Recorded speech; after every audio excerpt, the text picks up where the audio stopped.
ओम नमः शिवाय शिव जी सदा सहाय। ओम नमः शिवाय गुरु जी सदा सहाय। जय गुरु जी, शुक्राना गुरु जी, अनंतम शुक्राना महाराज। संगत जी, आज हम पढ़ेंगे शिव महापुराण ग्रंथ त्रिकोटि रुद्र संहिता का अध्याय 24। सोतुपा श्रुत्या मुषाया श्रेष्ठम कथा पाप प्राणा शीनीम शीनीम कथयामि तथा व्यास्या तत् सद्गुरु श्रुत्वा मया पुरा ऋषिवर स्वती द्रोत्तम नाम विशुतः अहल्या नाम तस्य सतपत्नी परम धर्मिका दक्षिणानस्य दिशि हि यौ गिरि बृहर्तो हि संज्ञक तत्र तेन तप्तश्रतं वर्षाणामयुतं तथा कदाचिन् हनावरिष्ठं भक्तं सुहृता वर्षाणा च सतरोद्री लोका दुःखमुपागता अद्र च पल्लं च सन्दृश्यते पार्थिव विलते कुतो जलं विदृश्यति जीवानां प्राणधारकं तदा ते मुन्याश्रेवं मनुष्या पाशवस्तथा पाशविकस्य मृगास्तत्र गतश्रवो दश दिशो दश तथा दृष्टा चिरशयो विप्रा प्राणाया ध्यानज्ञेन च तदा केचित् कालं सुदारुणम् गौतमोऽपि स्वयं तत्र कविवरुणार्थो तपाशुभं चकार चेत् षण्मासं प्राणायां तत्र शरदवरुणस्मतो वरं दातुं समागता प्रसन्नोऽस्मि वरु ब्रूहि ददामि च वचो नवाति तत्र गौतमस्तं च वीचि च प्रथा तथा तत्र सत्र वारुणं सत्र चत् प्रतोवाच मुनिद्विजा वरुणोवाच देवाज्ञं च समुखिल्यं समूलगायं कथनं कुरामयं च तम् अनया प्रार्थ्य सुयोग्यो हि यदहं वराणि सूतुवाच इत्येधृचं तस्य वारुणस्य महात्मनं परोपकारितृच्छं गौतमो वाक्यब्रवीमग्रीत् गौतमोवाच यदि प्रसन्नो देवेश यदि ययो वरो मम यदाहं प्राणार्थं व्ययं कर्तव्यं हि त्वं तथा यत्स्वं जलराशिस्तन्मध्यं जलं मम अक्षयं सर्वदेशो दिवं नित्यफलप्रदम् पदं सूतुवाच इति सम्प्राणार्थी सतेन वरुणो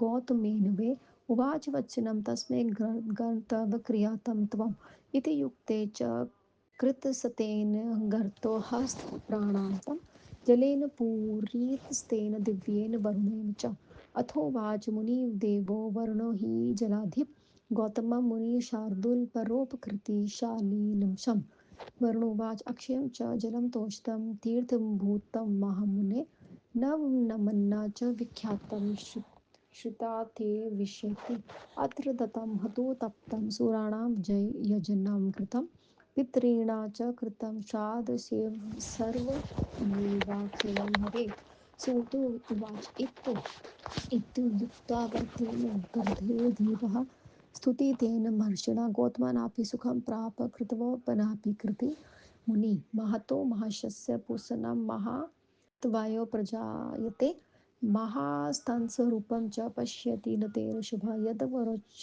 सेव्येत तादृशफलमुनिष्यते महत् सेवयोक्तो तद् शूद्रस्य शूद्रातं तथा सिंहस्य मन्दिरे देवा मुक्ता फलकरी माता शृङ्गालमन्दिरे सेवा स्वस्थानिनां लाभकरी स्मृता उत्तमाना स्वभावोऽयं परदुःखाश्रयं श्रुता स्वयं दुःखं च सम्प्राप्तं मन्यते न सेवार्यते वृक्षायां हस्तं चेत् चन्दनं चेक्षुस्तुता एते ब्रुवि प्रथार्थ च दशा एवं च कथेन दयालुर्मर्दपाशम् उपकारी जितेन्द्रियः एतशैव गुणाः सम्बुतिधरते महि तत्शयले गौतमस्तत्र जलं प्रया सुदुर्लभं नैत्यनमेत्तकं कर्म चकार विधिवस्तता ततो विर्हीषाणं निवारानकोदयं कथा वपायमासं तत्रैव हवनार्थमुनीश्वरः ध्यायानि विविधानि वृक्षाश्व विविधदस्ता पुष्काणि च फलानायो हस्तस्थानपारयशकेश तच्छ्रुत्वा ऋषिकन्याय तत्र ह्यता महाश्रसं पार्श्वप्राचीनस्य जीवयस्य बहामन् तदनं सुन्दरं हासीत् पृथिव्यां मण्डले परम् तत्क्षजलायोगानां ननाविष्टं दुःखदा ऋषियो यापि वने तत्र शुभकर्मपरायणा वासं चुक्र चुक्रेण च शिष्यभार्या सुताव्रतं ध्यायानि वापयमासु कल्याणकर्महिते अनन्तसत्त्वेन हाश्रीतत्प्रभा वेवदौतमस्यं च। ओम नमः शिवाय। शिवजी सदा सहाय। ओम नमः शिवाय। गुरुजी सदा सहाय। जय गुरुजी। शुक्राना गुरुजी। सूत जी सूजी ने कहा, हे ऋषिवर, एक पाप नाशक कथा को सुनो। जैसे मैंने आपको अपने गुरु व्यास जी से सुना है, मैं आपको बताता हूँ। प्राचीन काल में सुप्रसिद्ध एक महान तपस्वी गौतम ऋषि थे। उनकी पत्नी हलिमा नाम परम धर्मात्मा थी। दक्षिण दिशा में जो ब्रह्मगिरी है, वहाँ जाकर उन्होंने 10,000 वर्ष तक तप किया। हे तपस्विनियों, एक समय 100 वर्ष तक भयानक अवानिष्टि हो गई।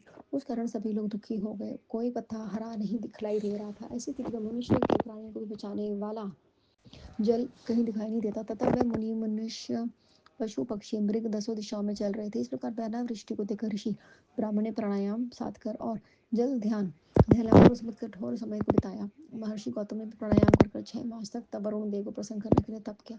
तब वरुण देव उन्हें वर देने के लिए आए। मैं प्रसन्न हूँ, वर मांगो तो मैं दूंगा, ऐसा उन्होंने कहा। तब गौतम ऋषि ने उनसे वृष्टि के लिए प्रार्थना करी। ब्राह्मणों, तब वरुण ने उनसे कहा, वरुण ने कहा तो कि आगे को उल्लंघन करके मैं वर्षा कैसे करूं? तुम समझदार हो और कुछ मांगो, मैं तुम्हारे लिए क्या कर सकता हूँ? सूची ने कहा। इस प्रकार महात्मा वरुण की बातों को सुनकर परोपकारी गौतम ने उनसे कहा। गौतम ने कहा, यदि आप उस पर प्रसन्न हैं, मुझे वर देना चाहते हैं, तो मैं जो आपसे प्रार्थना करता हूँ उसे कीजिए। वह सभी देवताओं के स्वामी, क्योंकि आप जल राशि के स्वामी हैं, तथा आप हमें वह जल दान दीजिए जो अक्षय दिव्य एवं नित्य फल देने वाला हो। सूजी ने कहा। इस प्रकार गौतम द्वारा प्रार्थना करने पर वरुण ने गौतम से कहा, तुम्हें गड्ढा खोदो। वरुण ने इतना क्या कहते गौतम जी ने हाथ भर गहरा एक गड्ढा बनाया और वरुण ने उसे दिव्य जल से भर दिया।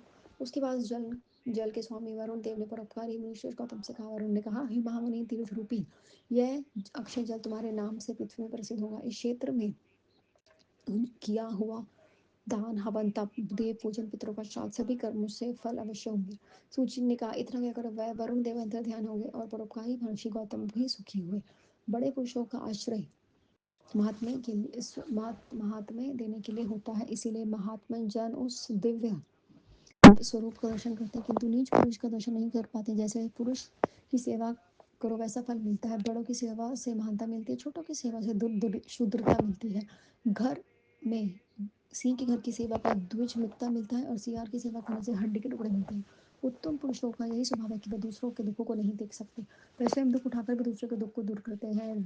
वृक्ष स्वर्ण चंदन इत्र ईर्ष ये दूसरों के परोपकार में कुशल होते हैं, ऐसे ही नहीं होते। वो विमानना करने वाला उपकारी जितेंद्र, इन 4 पुण्य स्तंभों पर पृथ्वी टिकी हुई है।